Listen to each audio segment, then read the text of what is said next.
I'm delighted to introduce a guest whose work is rooted in lived experience, resilience, and personal transformation. Based in Los Angeles, Mikey Tableman built his career in the nightlife and music festival world, never expecting mental health advocacy to become part of that path. After experiencing depression, panic attacks, and severe anxiety, he found there were few spaces where those struggles could be spoken about openly. From those moments, he founded A Mind's Pursuit, a nonprofit and creative movement focused on honest conversation, emotional connection, and healing through expression. Today, his work spans storytelling, lived experiences, and mental health advocacy, grounded in the belief that vulnerability is a strength and that healing does not have to happen in silence. Mikey Tableman, thanks for joining me today. Thank you so much for having me. So, Mikey, how did you come to be in this space? I already gave a brief background earlier, but if you could just go into further detail. So, what first drew you to talking openly about mental health? So nothing actually kind of drew me to the space. It actually just kind of happened.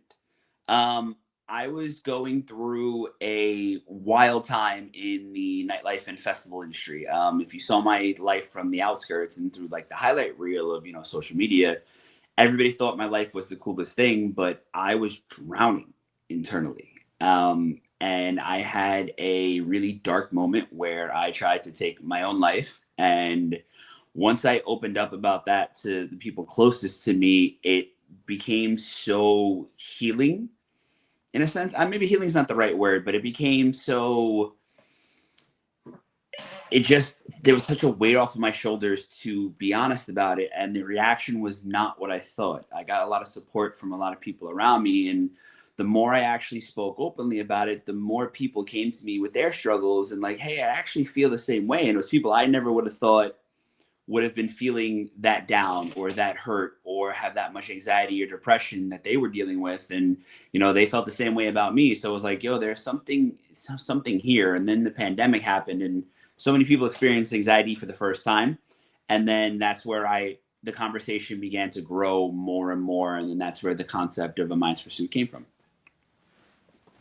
And I would imagine, Mikey, that period seems to kind of like sit at the center of a lot of what came later.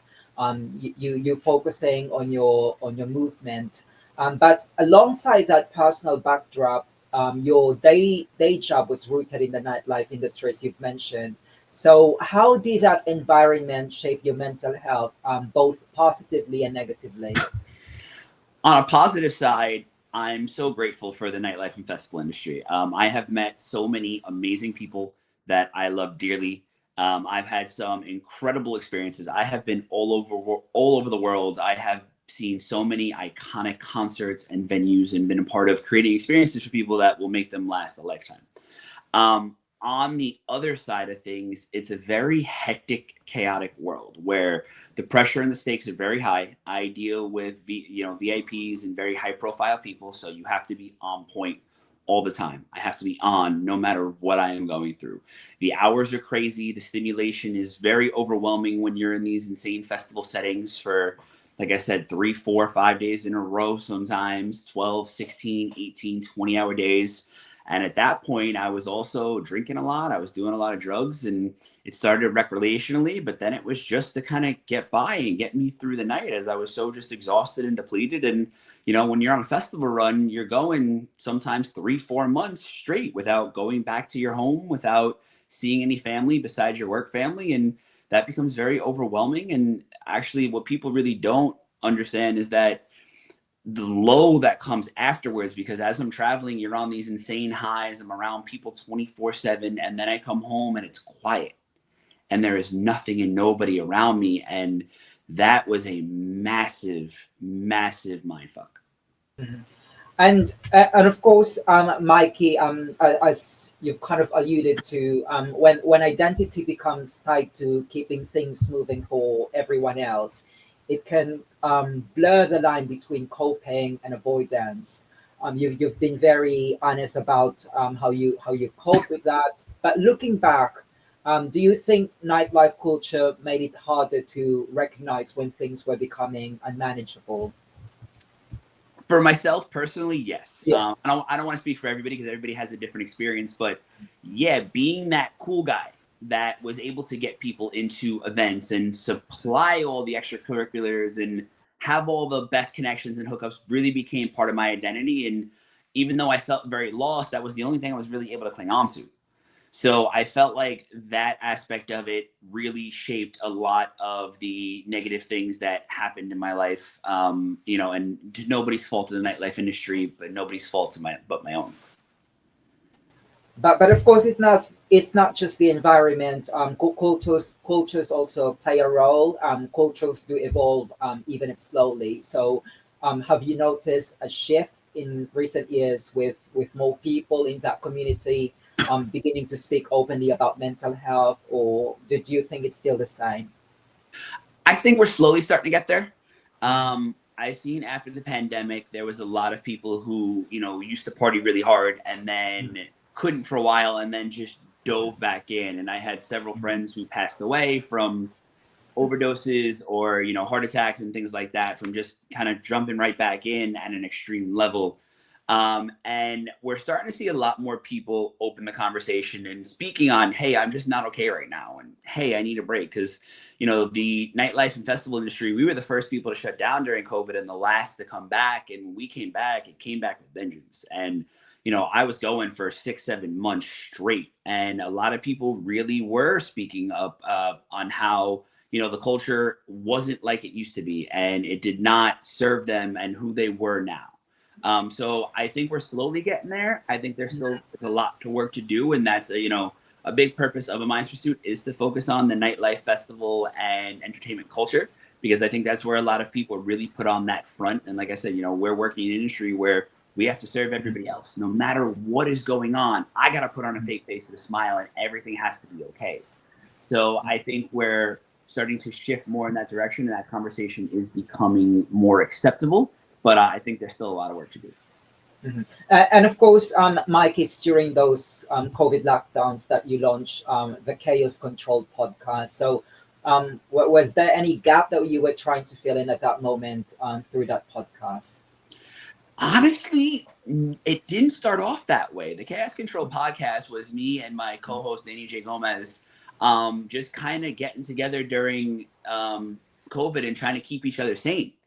And then we kind of came up with this idea of these crazy nightlife stories that we've been a part of, because we do nightlife in Los Angeles, which is where all the things you would see on TMZ back in the day, and we were part of that crazy culture with all the wild stories and all the celebrities. And we just thought that would make a cool podcast of talking about a lot of these things. And obviously we wanted to talk about some of the hardships we were having during it, because a lot of our friends were really suffering and having a hard time, and we wanted to give them something to relate to.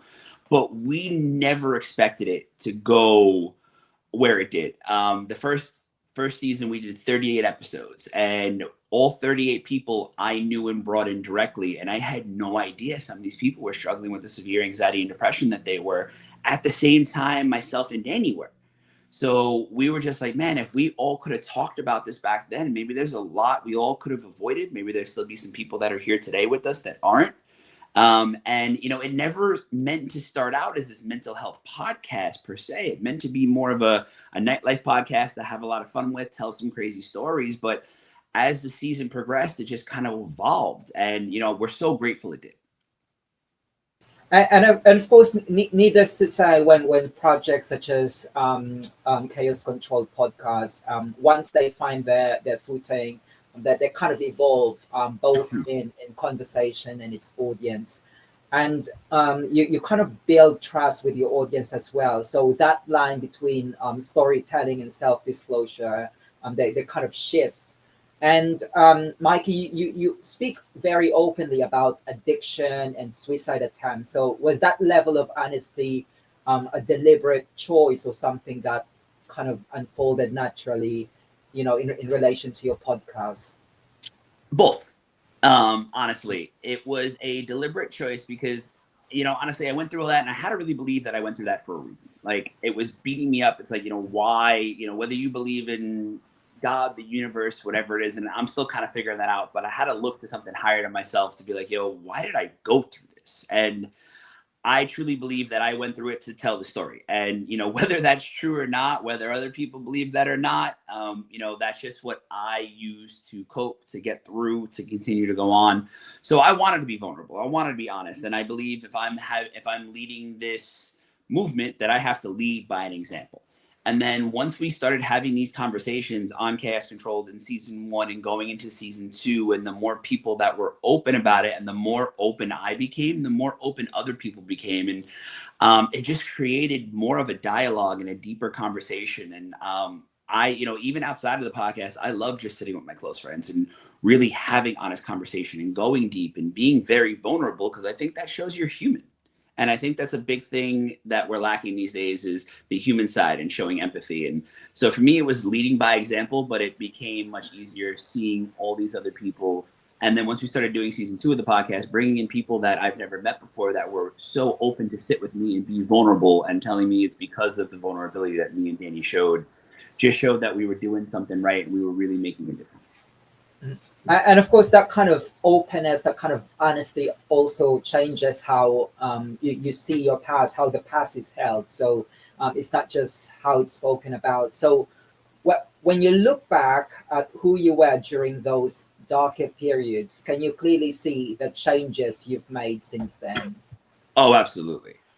I feel like the person I am is such night and day. And I think, the biggest thing that I learned is to really remove myself from the situations. I try to look at the world now from 5,000 feet in the air, instead of in this panic mode of everything that's going on around me. Be able to stop, take a second, breathe, and take a step back. Now, that hasn't completely fixed all of my anxiety, because I've accepted that that's never going anywhere. But it's been a huge help in changing who I am, changing how I react, changing how I approach situations in my life. And like I said, I'm never going to be fully quote unquote healed, because that's not a thing, I believe, but it's definitely made a difference in who I am, how I relate to myself, how I relate to my inner child, how I relate to the people around me, and how I carry myself. And that clarity often becomes visible, not just internally, but in who feels drawn to your work. And Mikey, your work seems to resonate strongly with men. So why do you think your story connects in that way?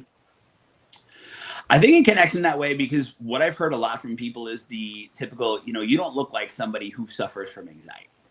I have this crazy cool career that everybody wants to be a part of. I'm 6'3". I got a ton of tattoos. I speak openly. I'm in these high profile events and parties around the world. I have a lot of friends that people notice, and you would notice if you saw out on the street, or different celebrities I've been around, the circles I run in. So I think it's that whole aspect of, you're not somebody who would openly talk about this, and it kind of takes people back.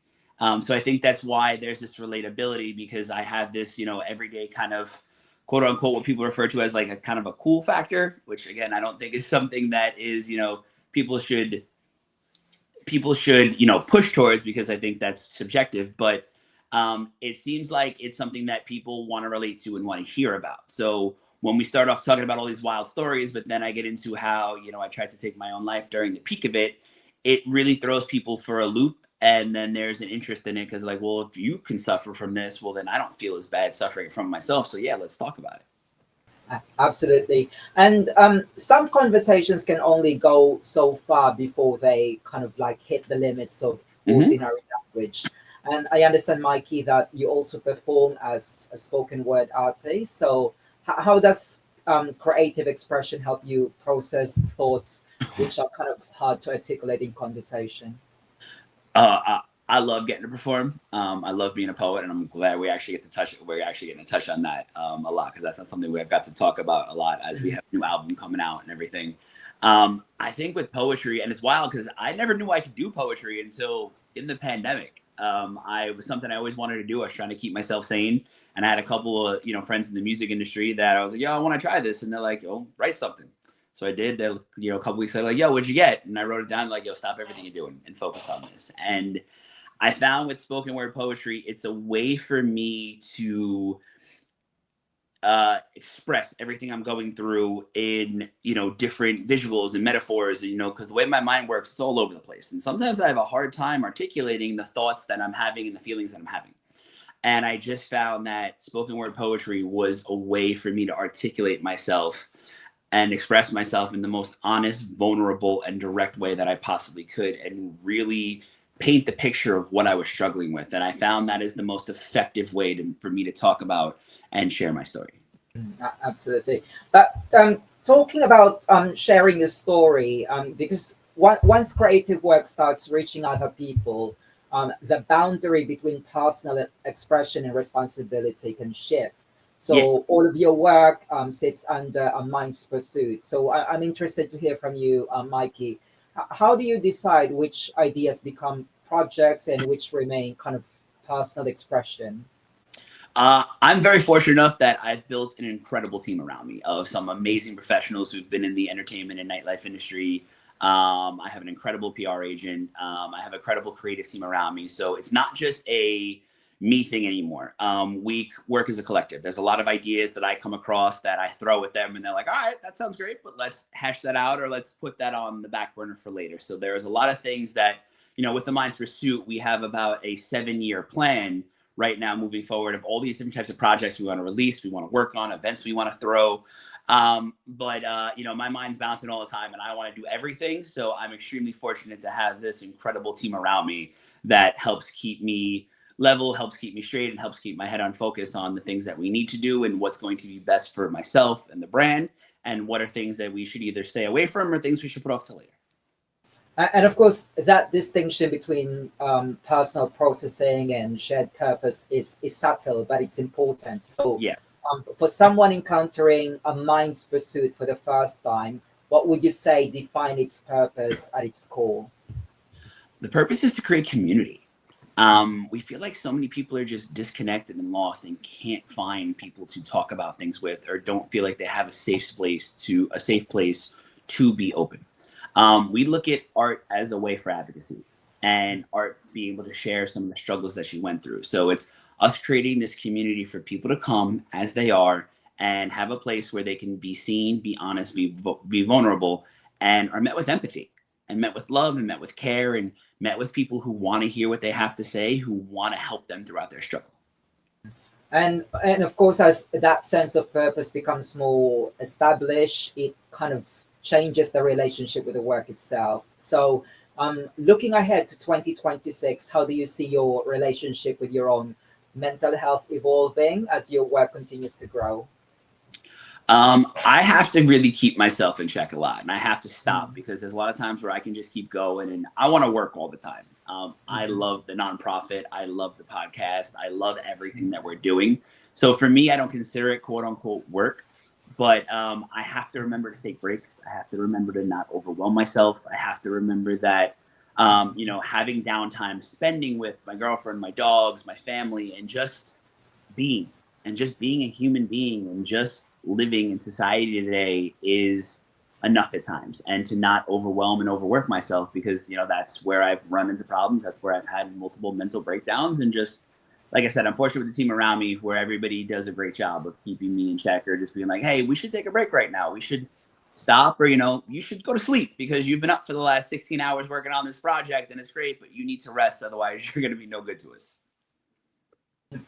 Lovely talking to you, Mikey. But before we wrap up, I would like to finish with a few lighter questions just to get to know you a little better. So, what were you afraid of as a child? Everything, but specifically the dark. And honestly, I'm going to be completely honest, I'm still afraid of the dark. I still sleep with the TV on and a couple of lights. It still scares me. As a kid, that was a big thing. And clowns scared the absolute shit out of me. Yeah, and what is your favorite word in another language? My favorite word in another language?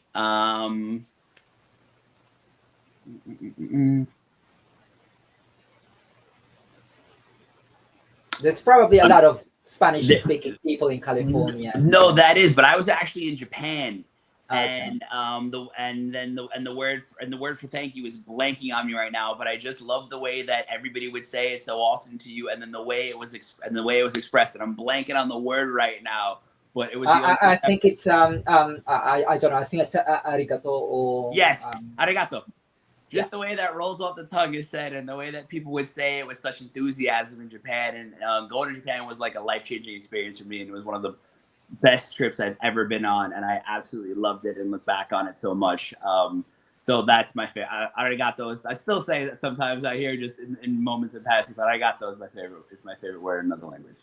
Yeah. And if you hadn't been doing what you're doing, what would you have pursued in your life? Would you have been more of like a creative, kind of musical person?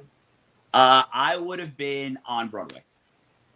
I love seeing musicals. I love going to shows. There's just something electric about Broadway for me. And going to see a play is actually the only place where I can sit still and my mind doesn't run and I am present and focused for 2 hours straight. So if I could have done anything, it would have been starring on Broadway in Book of Mormon, Hamilton, something along those lines. Oh, Book of Mormon, one of my favorites. It's just I have to go see it coming up. I'm very excited. Yeah. And finally, the floor is all yours. What should people take away from today's conversation? And you also mentioned you've got something on the pipeline, so just let us know about it. Well, I hope you can take away from today's conversation just, the aspect of being vulnerable and being honest and showing empathy, and that, your dark times can lead to something beautiful that inspires other people. Leading that into 2026, we have several events on the Alliance Pursuit side that we're looking to start pushing more of. I have an event series called The Alchemy, where we bring in up-and-coming artists to speak on a struggle that they went through and then how they turned it into a creative process and turned it into a beautiful song, and how that hard moment can inspire other people to create this beautiful thing that can touch millions of people. So we're looking to throw more alchemy events. We have a new series coming out, a brother show to Chaos Control, called Conversation with the Boys, which is a men's mental health roundtable, which we will actually be taking on the road and be doing as live seminars, live forums, and creating more men's mental health support group around the US, visiting different colleges.